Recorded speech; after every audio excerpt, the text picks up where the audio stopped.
할렐루야, 반갑습니다. 오늘 수요예배에 오신 여러분들 주님의 이름으로 환영하고 축복합니다. 기도하겠습니다. 사랑이 많으신 하나님 아버지 감사합니다. 추운 날씨 가운데서도 하나님이 우리와 함께 하심을 믿습니다. 추운 겨울날이 다가와도 주님이 우리를 보호하시고 우리를 지켜주시며 우리를 하나님의 품 안에서 품어주심을 온전히 믿사오니 하나님, 환경을 보는 것이 아니라 오늘도 나와 함께 하시는 주님만을 바라보게 하여 주시고 내 안에서 살아 역사하시는 예수 그리스도와 함께 생활하며 살아갈 수 있는 믿음의 자녀들, 믿음의 자매님들 다 되도록 축복하여 주시옵소서. 우리를 사랑하시는 예수 그리스도의 이름으로 감사하며 기도리옵나이다. 아멘. 우리 함께 찬양하도록 하겠습니다. 그 사랑 함께 찬양하겠습니다.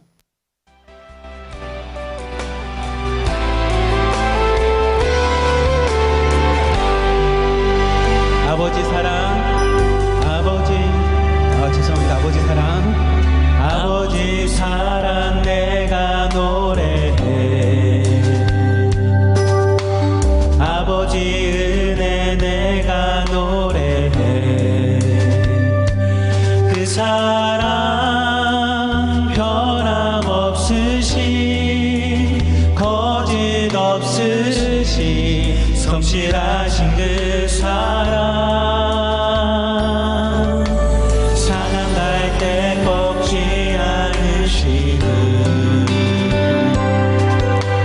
꺼져가는 등불 끄지 않는 그 사랑 변함없으신 거짓 없으신 성실하신 그 사랑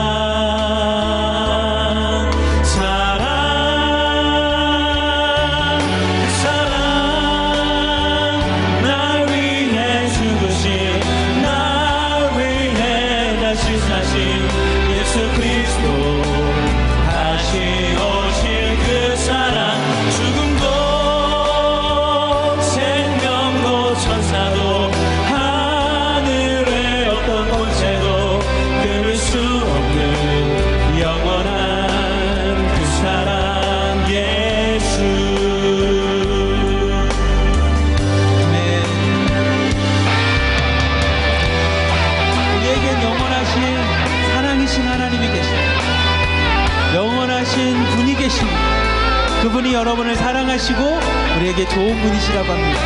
그 예수님만 바라봤으면 좋겠고 그 아기 예수님이 오신 성탄절 우리 안에 기쁨이 되기를, 여러분에게 생명이 되기를, 축복이 되기를 주님의 이름으로 기도합니다. 아버지 사랑 내가 노래해. 아버지 은혜 내가 노래해. 아버지 은혜 내가 노래해. 그 사랑 변함없으신 거짓 없으신 성실하신 그 사랑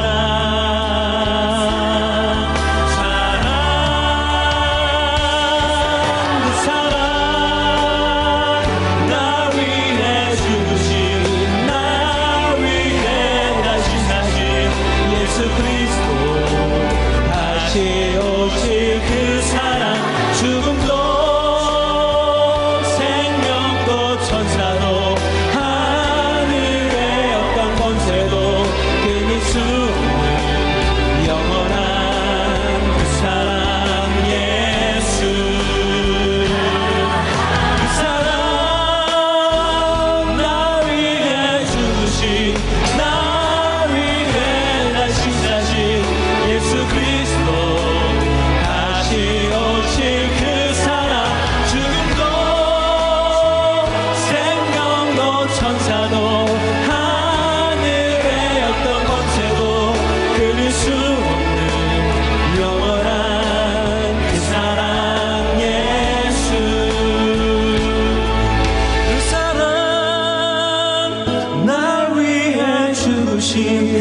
12월 25일은 그 사랑에 대한 날입니다. 그 사랑에 대한 하나님의 그 사랑의 날이 12월 25일 성탄절인데 그거에 대해서 우리가 계속적으로 묵상하면서 여러분과 함께 은혜 나누길 원합니다.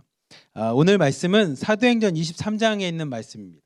사도행전 23장 주제가 무엇을 위해 사시나요라는 주제인데 이게 사실 제가 이걸 준비하면서 고민이 많이 됐어요. 왜 고민이 많이 됐냐면 내가 너무 무거운 주제를 정했는데 그 이유는 제가 요즘에 이 고민을 좀 많이 하고 있습니다. 인생에 대한 고민, 삶에 대한 고민, 죽음에 대한 고민을 하는데 제 나름대로 좀 조금 알게 된 건 뭐냐면 인생이라는 게 인생이 해석이 되는 인생이 있습니다. 해석이 되는 인생.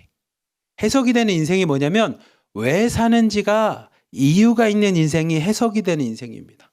해석이 안 되는 인생은 이런 인생입니다. 그냥 태어났으니까 살지. 죽지 못해 살지. 그냥 내 운명이 이런 거니까 살죠. 이렇게 얘기하는 건 해석이 안 되는 인생입니다. 그냥 주어진 삶을 사는 것밖에 안 되는데 내 삶이 해석이 되는 사람이 있습니다. 내가 이런 가치관을 위해 삽니다. 내가 이런 무엇을 위해서 삽니다. 내가 뭐가 됩니다. 라고 하는 인생이 해석이 되면 그 인생은 회복이 됩니다. 각자 나름대로 내 인생의 아픔과 상처들을 스스로가 다시 해석을 하게 돼요. 재해석. 내가 과거에 북한에서 태어난 게 나한테 상처인 줄 알았더니 우리 방에서 나눔을 하고 나니까 하나로돈 입에 오고 나니까 내가 북한에서 태어난 이유가 하나님께서 나를 북한을 위해서 기도하라고 그 땅에서 태어나게 하셨습니다라는 해석이 되는 인생은 북한에서 삶이 나한테 상처가 아니라 그 삶이 나한테 뭐가 되냐면 영광이 되는 겁니다. 그리고 그 삶이 해석이 되니까 그 삶을 살아가는 이유와 목적이 생기게 되고 내가 오늘을 살아갈 수 있는 힘이 됩니다. 근데 이 해석의 방법이 세상적인 것들 있잖아요. 세상적인 거. 내가 이거 되려고 했나 봅니다. 성공하려고 했나 봅니다. 아니면 이렇게 돈을 벌려고 살았나 봅니다. 라는 해석은 생각보다 세상적인 것은 영원하지 않기 때문에요. 매번 바뀝니다. 그래서 또 상처를 받고요. 또 다시 포기하게 되고요. 좌절하게 됩니다. 근데 제가 요즘에 계속 깨닫는 건 뭐냐면 하나님을 만난 사람들, 주님을 만난 사람들, 예수 그리스도를 영접한 사람들의 삶의 해석이 달라지는 겁니다. 근데 그들의 삶의 해석이 달라지는 순간부터 그들이 뭐냐면 살아나는 걸 보는데 이 주님은 영원한 분이시기에 신실한 분이시기에 변함이 없으시기 때문에 이 말씀 아래서 내 삶의 해석이 되는 사람은 바뀌지가 않고 좌절이 안 됩니다. 좌절의 시간이 오죠. 어려움이 오죠. 그래서 다시 일어날 수 있습니다. 왜냐하면 우리 주님이 영원하시니까. 우리 하나님이 지금도 살아계시니까. 하나님의 말씀이 세상 모든 것은 다 변하고 사라지고 저 풀도 꽃도 시들고 그렇지만 주의 말씀이 영원한 것처럼 그 말씀으로 사는 사람은 삶의 해석으로 살아나는 힘을 본다는. 제가 이런 걸 많이 느끼고 나니까 오늘 말씀도 제목을 이렇게 정한 겁니다. 무엇을 위해 사십니까? 당신은 무엇을 위해서 사시나요? 라는 이 제목을 하게 되었습니다. 근데 이 주제를 저보다 먼저 고민했던 사람들이 많이 있었어요. 그 중에 한 사람이 누구였냐면 톨스토이라고 하는 작가입니다. 러시아의 대부호라고 하는 이 작가가 사람은 무엇으로 사는가라는 단편선이 있습니다. 저 개인적으로는 이 같이 예배드리는 우리 성도님들, 자매님들, 자녀들이 톨스토이 단편선 같은 책들을 좀 읽었었으면 좋겠어요. 어렸을 때.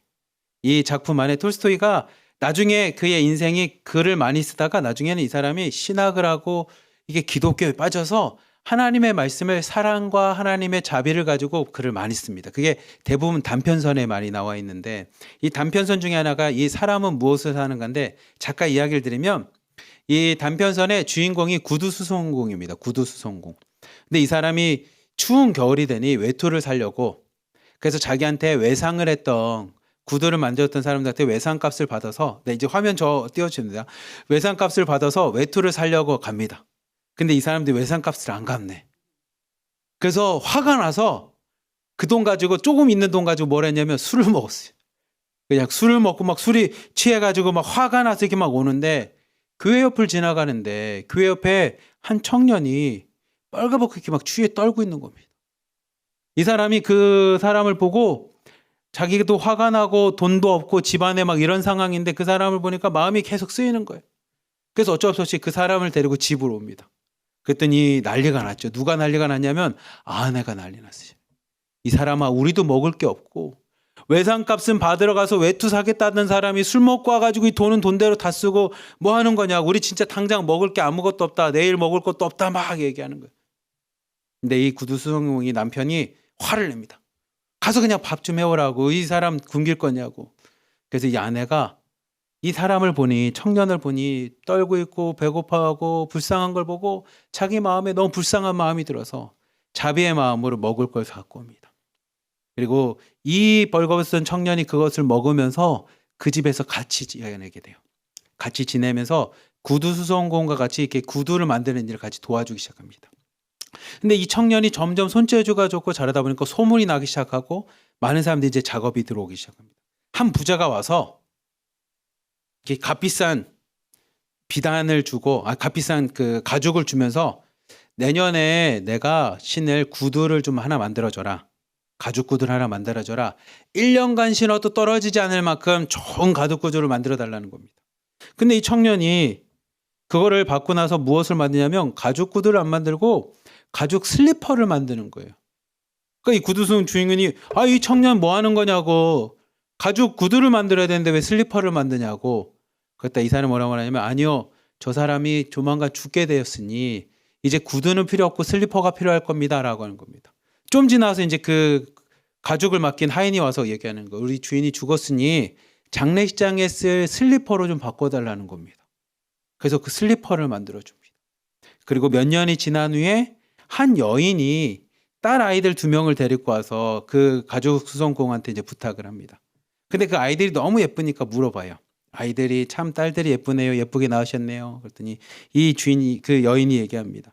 내 자녀들은 다 죽고 이 2 아이가 옆집에 있던 아이인데 아이들이 너무 예뻐서 자기가 입양을 해서 같이 이렇게 가정을 해서 이렇게 키우는 아이들입니다.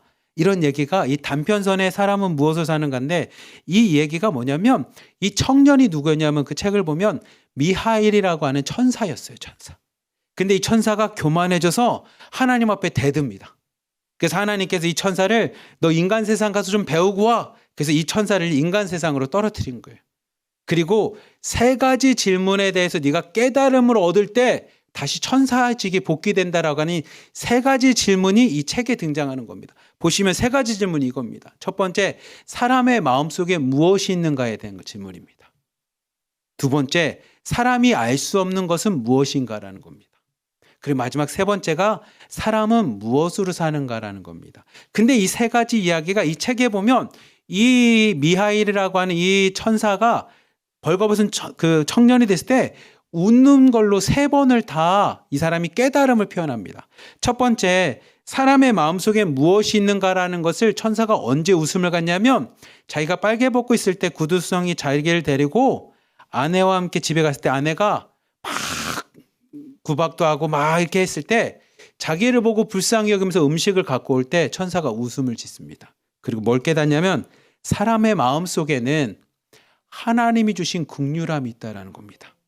다른 사람을 보면서 불쌍히 여기는 마음이 사람 안에는 존재한다라는 것이 천사가 보게 됩니다. 아무리 내가 가난하고 먹을 게 없어도 이 사람이 죽게 된 사람을 그냥 지나치지 않고 우리는 그 사람을 돕고 싶어하는 마음이 사람 사이에 있구나라는 것을 깨닫게 됩니다. 근데 이게 톨스토이가 기독교적 문학가이기 때문에 이 마음을 전달해 줍니다.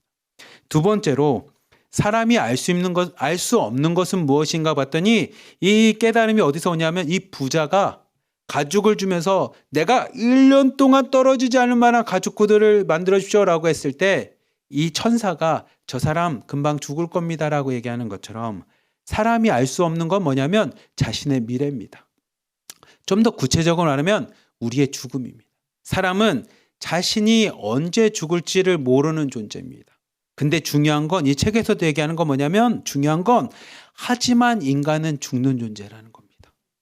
그렇기에 성경에 나와 있는 것처럼 우매한 자는 영원히 살 것처럼 살아가지만 지혜 있는 자는 나에게 죽음이 있음을 알고 현재를 잘 사는 사람입니다. 이 책에서 그 얘기를 합니다. 사람이 알 수 없는 거는 나의 미래도 죽음도 모르게 우리는 영원히 살 것처럼 지금 시간이 또 오겠지 또 오겠지 또 오겠지 생각하는 건 어리석은 삶이고 인간은 죽을 수밖에 없는 존재라는 걸 깨닫고 현재 지금을 잘 살아야 되는 겁니다. 이게 2번째로 준 깨달음이었고 마지막 세 번째, 사람은 무엇으로 사는가에 대한 해답을 뭘 발견했냐면 그 옆집에 있었던 아주머니를 통해서 결국 사람은 사랑으로 사는구나. 이웃과 더불어서 그 사랑을 전하고 사랑을 나누며 사랑 안에서 살아가는 게 인간의 삶이구나라는 걸 깨닫고 나서 이 천사가 다시 복귀가 된다는 이야기가 이 책입니다. 우리에게 사람은 무엇으로 사는가를 잘 보면 인간은 하나님이 주신 마음을 갖고 사는 거고요. 인간은 유한하기 때문에 영원히 살 것처럼 사는 게 아니라 오늘 나에게 주신 삶을 하나님 안에서 정직하게 은혜 가운데 최선을 다해서 오늘도 살아가는 게 우리의 삶이고요. 그 삶의 모습은 뭡니까? 그러면 예수님이 보여주신 것처럼 사랑을 나누고 사랑으로 살아가는 삶이 인간이 살아가는 삶이라는 겁니다.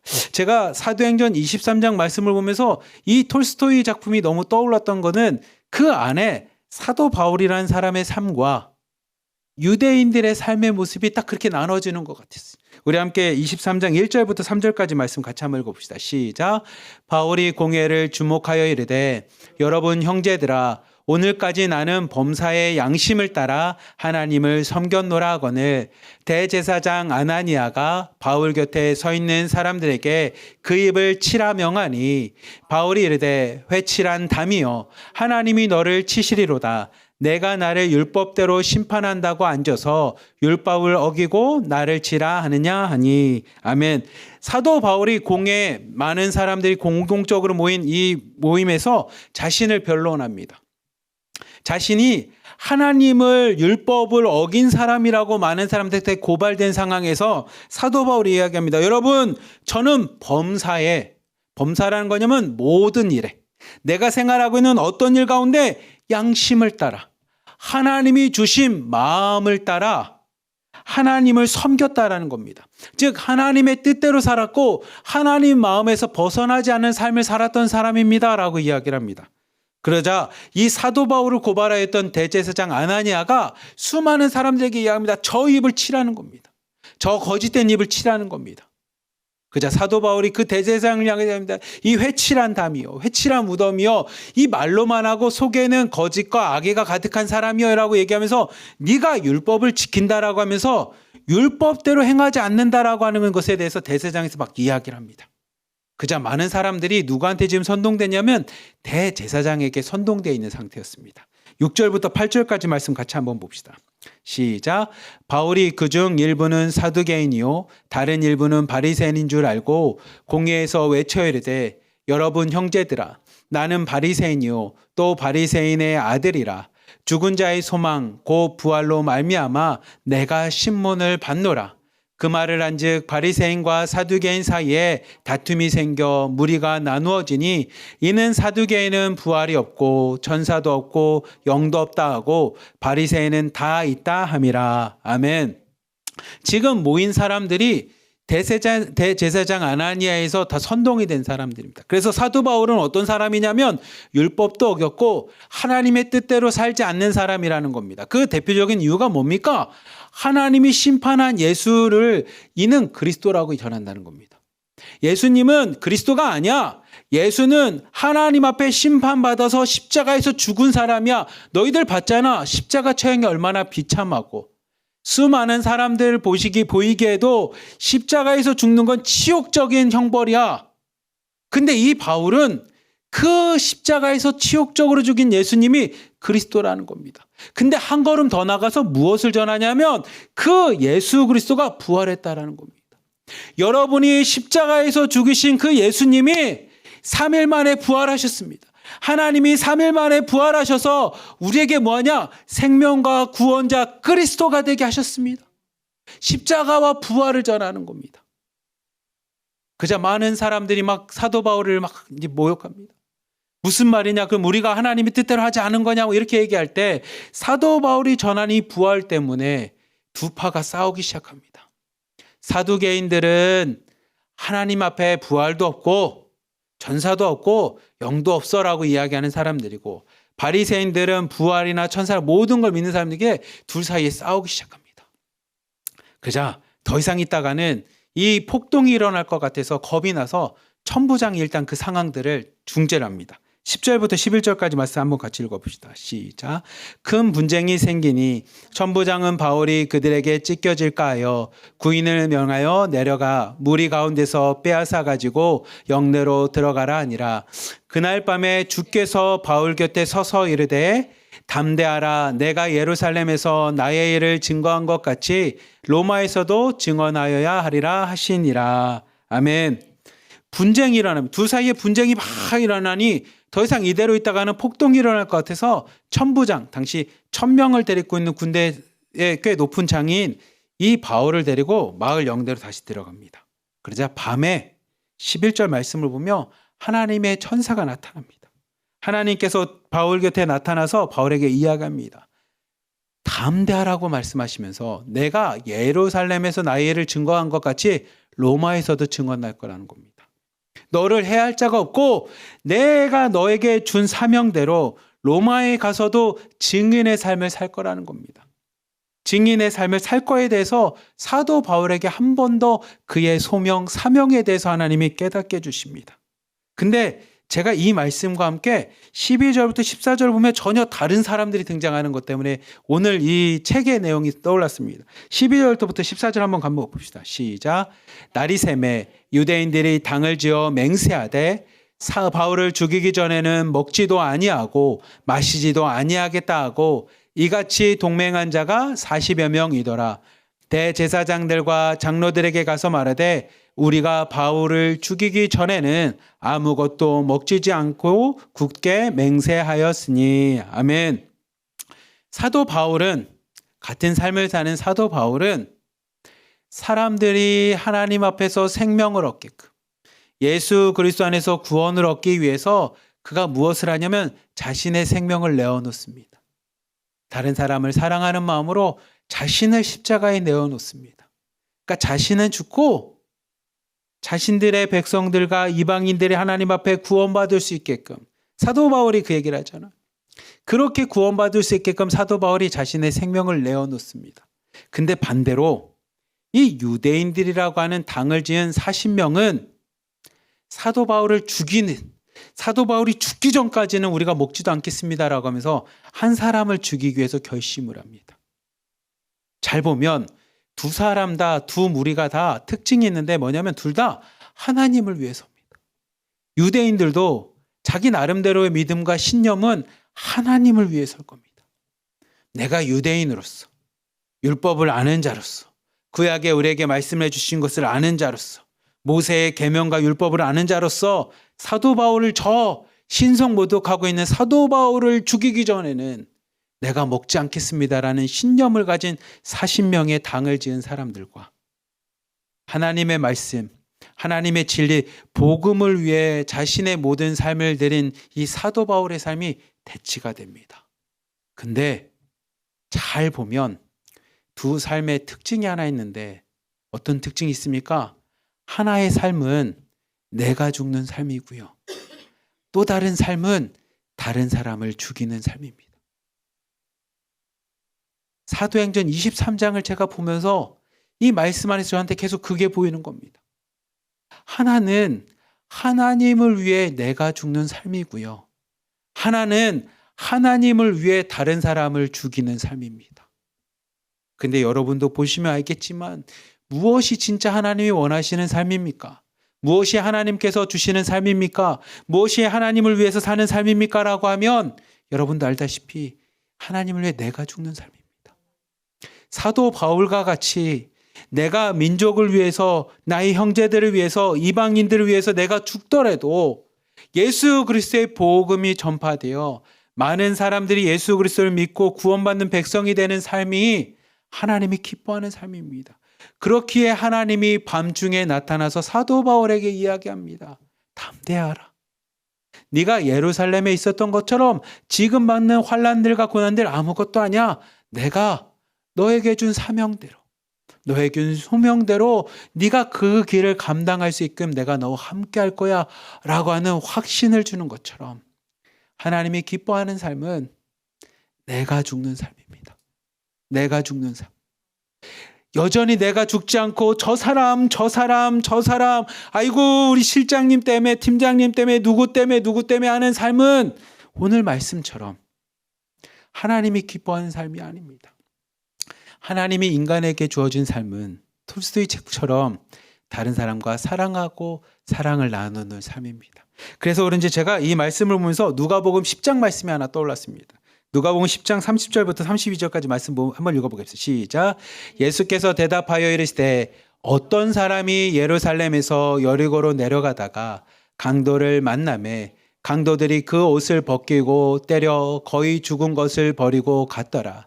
마침 한 제사장이 그 길로 내려가다가 그를 보고 피하여 지나가고 또 이와 같이 한 레위인도 그곳에 이르러 그를 보고 피하여 지나가되. 아멘. 예수님께서 누가 내 이웃입니까? 라고 하는 질문을 하는 사람한테 이 비유를 얘기합니다. 한 사람이 강도를 만났는데 첫 번째 누가 지나가다 봤냐면 제사장이 봅니다. 두 번째는 레위 사람이 보는데 제사장도 레위 사람도 본 척하고 그냥 지나갑니다. 아마 이들 나름대로는 분명히 율법에 있는 그 이유가 있었을 겁니다. 하나님은 피를 보면 아유 부정하니까 만지면 안 돼. 아유 나는 지금 주어진 안식일을 지켜야 돼.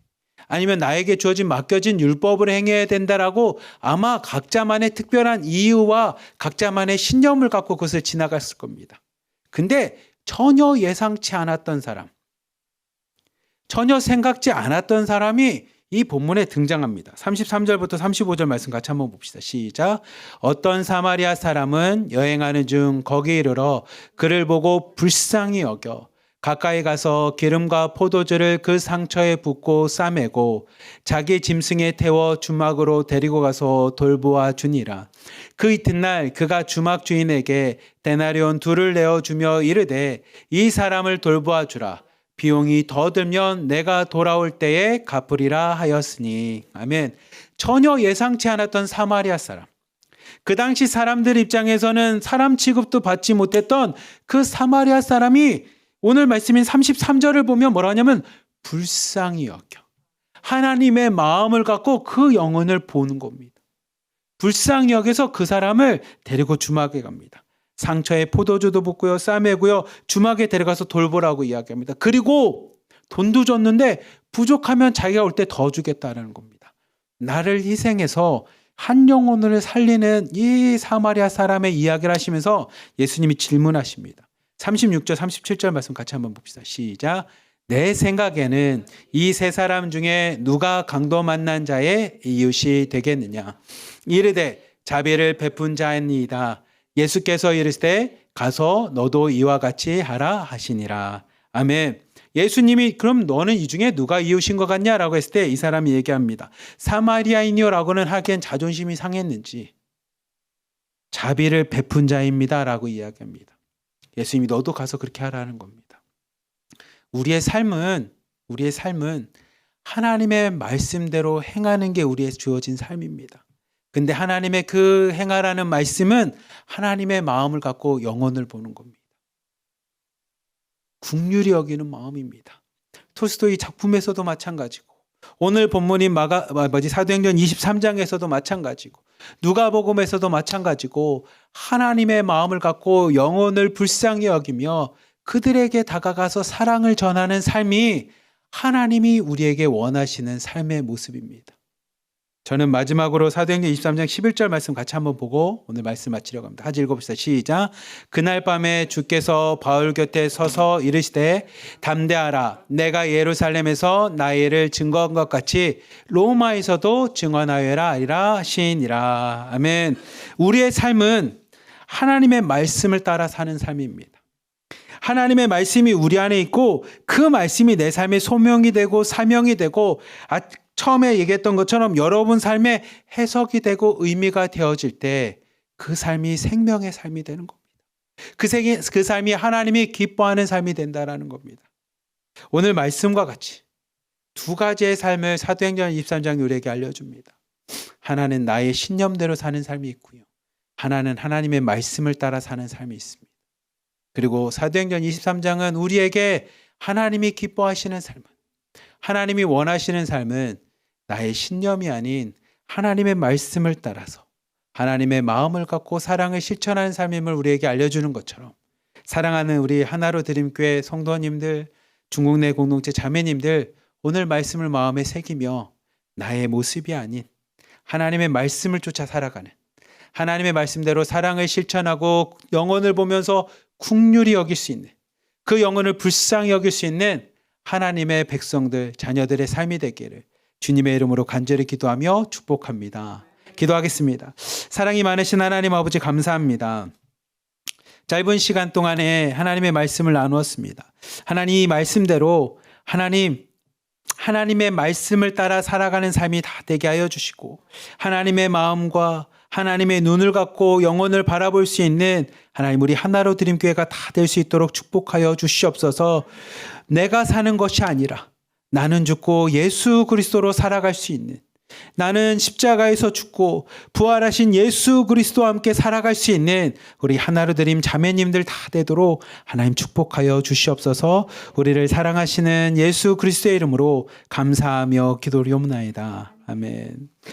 오늘 나눔 질문입니다. 첫 번째 질문은 그래서 당신은 무엇을 위해서 사십니까? 내가 사는 이유에 대해서 함께 이야기를 해줬으면 좋겠습니다. 두 번째는 예수님을 위해 사는 인생은 무엇이라고 생각하시는지 여러분 스스로가 예수님을 위해 사는 인생이 무엇인지 함께 생각하는 것들을 같이 나누도록 하겠습니다. 우리 각 광별로 흩어지도록 하겠습니다. 네, 다들 들어오고 계시네요. 오늘 저는 오방에 갔는데 울다가 왔어요. 울다가. 정말 너무 오늘 은혜로웠습니다. 어떻게 이렇게 간증을 5분 안에 자기 인생을 간증을 다들 하셨어요. 근데 눈물이 펑펑 났어요. 이 예수님의 은혜를 알고 예전에는 막 화나고 막 옛날 같은 막 그냥 남자들하고도 싸우고 막 이랬는데 이제는 하나님의 사람이니까 참아야지 하고 넘어가는 순간들도 있고 또 시어머니 이브 아들 뭐 키우는 게 쉽지 않잖아요. 특별히 또 우리 실장님들 또 주변에 이번에 또 아픈 분이 계셨는데 다 병문안들 가셨더라고요. 우리 실장님들은 팀장님들 얘기를 안 해요. 오늘도 또 알았어요. 어느 뭐 다른 실장님이 아프다고 또 팀장님들이 막 가서 또 뭐도 사보내고 사과도 보내주고 막 제가 진짜 내가요 제일 행복한 게요 이게 목사가 이래서 행복한 거거든. 그죠? 목사가 뭐가 행복하겠어요. 여러분의 이런 예수 믿고 예수님의 은혜와 사랑을 나누고 예수님의 구원하신 그네 감사하니까 우리가 또 이렇게 예수님 오늘 질문도 잘 던져주셔서 예수님의 그 사랑을 나누는 자로 어떻게 사는지에 대해서 다 나한테 거꾸로 설명해 주는데 제가 막 힘이 나는 거예요. 오늘 엄청 많이 울었습니다. 그러니까 다음에 지칠 때 또 오라 그래갖고 다음에 지칠 때 한 번씩 들어가서 또 힘을 얻고 다른 방도 나름 잘 하신 줄 믿습니다. 우리 짧게 좀 이제 기도를 좀 했으면 좋겠습니다. 우리 박진영 목사님이 이제 우리 파송에서 이제 교회를 하나 이제 인천 지역에 개척하게 됩니다. 이제 우리가 이제 이런 사역은 다 같이 해요. 그러나 하나님의 어떤 큰 일들을 위해서 교회가 또 인천 지역에 하나가 생기는 것은 그만큼 또 그 지역은 탈북민들도 많고 외국에서 오신 분들도 많고 또 구원받을 영혼이 많이 있을 겁니다. 그리고 또 목사님은 또 우리랑 같이 또 하나로 드림 이 사역도 해야 되고.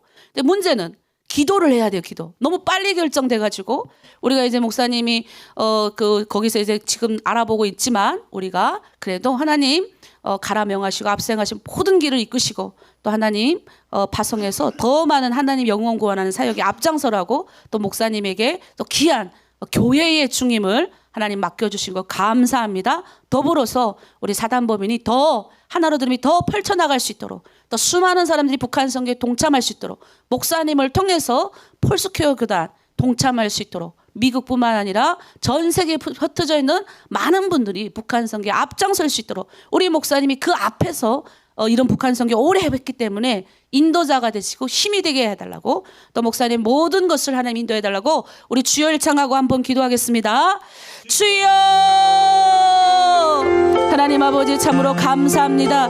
오랜 기간 동안 10여 년 동안 하나님 북한 선교 오래전부터 아버지 러시아부터 시작하여 저 북한을 향하는 아버지 소망을 품고 있던 목사님, 아버지 이 북한 기일 아버지 앞에서 아버지 정말로 많은 아버지 영적인 전투에서 지난 아버지 10여 년 동안 아버지 눈물로 아버지 기도하며 말씀으로 하나님 이 사역을 함께 했습니다. 이제 하나님 때가 되어 가라 명하시며 더 큰 하나님의 은혜와 사역을 위하여 많은 영혼의 구원을 위하여 또 전 세계 가운데 하나님의 이 복음에 증거된 사역, 더구나 하나님 아버지 북한 성계에 불을 지피기 위하여 우리 목사님 하나님 아버지 이제 이런 큰 아버지 사역을 허락하신 줄 믿습니다. 하나님 아버지 우리 각자 하나님 역할도 있지만 또 하나로 드리며 연대되어 있사오니 주여 이제 하나님 이제 폴스큐어 교단 쪽에서 하나님 국내뿐 아니라 국외 전 세계에 흩어진 그 교단이 하나님 북한 성계에 앞장설 수 있는 이 귀한 기회에 우리 목사님을 통하여 이런 일들이 이루어지게 도와주시옵소서. 인천 지역 하나님 갈 곳을 정하게 하시고 하나님께서 다 예비하신 줄 믿습니다. 하나님께서 다 펼치신 줄 믿습니다. 주님께서 모든 걸 인도해 주실 줄 믿사오니 하나님 도와주시옵소서. 우리 목사님 아버지 그동안 수고하고 있냐는 것들 알고 있사오니 하나님 좋은 동역자들 많이 붙여주시고 또 교회뿐 아니라 하나로 드림 사역에서도 더 큰 하나님의 일들이 일어나게 도와주시고 또 협력하여 아름다운 선을 이루게 하시는 하나님의 은혜를 나눌 수 있는 우리 박진영 목사님 될 수 있게 도와주시옵소서. 감사드리며 예수 그리스도 이름으로 기도드립니다. 아멘. 네, 하나님이 이제 더 큰 열방까지 하나님 북한 사람들 요즘에 외국인들이 북한 선교하겠다고 우리 저번에도 통일지도자학교 갔는데 자 14살 때 베네수엘라 야 14살짜리 자매가 베네수엘라 자매가 거기는 북한에 대한 게 아무 정보도 없는데 14살짜리가 북한에 가고 싶은 소망을 품었는데 얘가 지금 26살 돼서 지금 한국에 와갖고 한국어 배우고 한국말로 간증을 하는데 야 엄청 감동되더라고요. 아니 14살이 됐는데 벌써 자기는 북한에 대해서 한 발짝 나왔다는 거예요. 10년을 기도해서 왔어요. 근데 하나님이 그렇게 기도하니까 그렇게 보내는 거예요. 근데 봐봐요. 그러니까 하나님이 또 우리 박진영 목사님 이 솔직히 북한 선교 일선에서 이렇게 못합니다. 또 이렇게 하나님 하게 하셨잖아요. 북한 사람 깊이 있게 알게 하시고 또 남한 사람 알게 하시고 더구나 목사님 원래 해외에서 출신이시니까 또 선교사시고 목사이고 하니까 그쪽의 지역에 있는 많은 사람들에게 이런 북한 선교에 대한 소망 품게 하려고 더 나가서 열방까지 가게 하려고 하나님 이런 소망 우리 하나로 들으면 앞으로 더 잘 될 줄 믿습니다. 그래서 우리 교회는 기도로 많이 동역해야 됩니다. 또 한 가지는 지금 아픈 사람이 너무 많아요. 그래서 우리 김문화 자매도 지금 목이 쉬어갖고 하고서 하시더라고요. 그래서 또 우리 아픈 분들 너무 많은데 우리 또 그 저기 팀장님도 1호방 이순희 팀장님도 그렇고 근데도 새벽기도 열심히 나오세요. 대단하신 분들이에요. 우리가 기도를 해야 오늘도 팀장님들 그러시는 거예요. 40일 기도 오늘 30일째 어제 30일째였어요 저희가. 근데 기도 30일째인데 벌써 너무나도 많은 은혜가 나타난 거예요. 여러분 기도 위에는 이런 이유가 나갈 수 없습니다. 예, 그러니까 우리 하나로 드림이 잘 되는 겁니다. 하나로 드림은 어떤 개인이 아니에요. 연합체입니다. 잘 되기 위해서는 기도해야 돼요. 그래서 이 시간 아픈 자들 하나님 붙들어 주시옵소서. 치유하여 주시옵소서. 낫게 하여 주시옵소서. 그리 아니하실지라도 하나님의 영광을 위하여 아파도 담대하게 일어설 수 빨리 털고 일어날 수 있도록 공동체가 더 하나 될 수 있도록 이런 기회를 통해서 또 아픈 자들에게 선한 마음을 이렇게 내준 귀한 자매님들이 계세요. 병원 찾아가고 직접 가서 음식도 보내고 아파하는 우리 현옥 실장을 위로해드리고 이런 것들이 너무 많이 일어난 거예요. 우리 정말 대단해요. 나한테 말 안 하지만 다가 신방하셨더라고요. 우리 너무 축복합니다. 이런 분들도 하나님 더불어 위로하여 주시고 더 하나로 드린 크게 하나님 은혜 가운데 낫게 하실 기적을 나타내 주시옵소서. 우리 주여 일청하고 함께 기도하겠습니다. 주여 하나님 아버지 참으로 감사합니다. 믿음의 기도는 아버지 표적이 너에게 이런 표적이 따르리라 하셨사오니 주여 믿는 자를 위하여 하나님 강구할 때 이런 하나님 낫게 하는 기적이 일어난다고 약속하셨습니다. 우리 하나로 드림 아버지 감기 걸려서 아파하는 사람들 많습니다. 여러 가지 육체적인 질병 가운데 허들고 있지만 이것을 인하여 낙담하고 넘어지지 않게 하시고 아버지 기도만이 살기는 줄 믿습니다. 지금 40일 기도 30일째 되는 분들 있고 또 하나님 25일째 되는 분들도 있습니다. 주여 하나님 벌써부터 기도의 능력을 맛보고 정말 하나님 아버지 매일매일 적어서 아버지 기도 응답받고 있고 또 하나님 급으로 한상으로 또 알려주시는 많은 기적도 있습니다. 더 더 하나님 아버지 나아가서 나 자신의 기도를 넘어서서 공동체를 위한 기도가 얼마나 많은지요. 그리고 또 하나님 아버지 병든 자 아픈 자들을 위로하기 위하여 자신의 선한 아버지의 영향력을 나타낸 사랑하는 자매님들도 있습니다. 그리고 하나님 성탄절을 맞아서 북한의 아버지 고향을 두고 아버지 자식들만 남아있는 분들에게 선한 마음을 나누고 하는 공동체도 있습니다. 주여 기뻐하여 주시옵소서. 우리 공동체 아픈 사람들 다 치유받게 하고 낫게 하여 주시고 이러나 서로 사랑의 마음 위로의 마음이 있기 때문에 하나로 드리면 더 하나가 되어 열방과 세계를 향하여 하나님의 일들을 이뤄갈 줄 믿습니다. 중국 나누로 드림 공동체 또 우리 사랑하는 아버지 귀한 아버지 충복기도 선생님들 축복합니다. 이제 하나님 아버지 영광 받으시옵소서. 부족한 여정은 오늘 하나님 아버지 간증을 듣고 울었습니다. 하나님 기쁨이 어디 있겠습니까? 이들이 예수 믿고 구원받고 하나님의 형상으로 회복되는 그 모습을 보고 울었습니다. 주여 그 귀한 모습에 하나님 목사로서 쓰임받게 하시며 감사합니다. 더 크게 쓰임받게 하셔서 더 많은 영혼이 하나님의 형상으로 회복되는 길에 우리 하나로 드림이 쓰임받게 도와 주시옵소서. 감사드리며 예수 그리스도 이름으로 기도드립니다. 아멘. 아멘. 네, 우리 내일 새벽 기도 때 뵙겠습니다. 오늘 주님이 가르쳐 주신 기도로 마치겠습니다. 하늘에 계신 우리 아버지, 아버지의 이름을 거룩하게 하시며 아버지의 나라가 오게 하시며 아버지의 뜻이 하늘에서와 같이 땅에서도 이루어지게 하소서. 오늘 우리에게 일용할 양식을 주시고 우리가 우리에게 잘못한 사람을 용서하여 준 것 같이 우리의 죄를 용서하여 주시고 우리를 시험에 빠지지 않게 하시고 악에서 구하소서. 나라와 권능과 영광이 영원히 아버지의 것입니다. 아멘. 네, 여러분 사랑하고 축복합니다. 중보기도 선생님들 사랑합니다. 행복한 저녁 되세요. 내일 새벽에 뵐게요.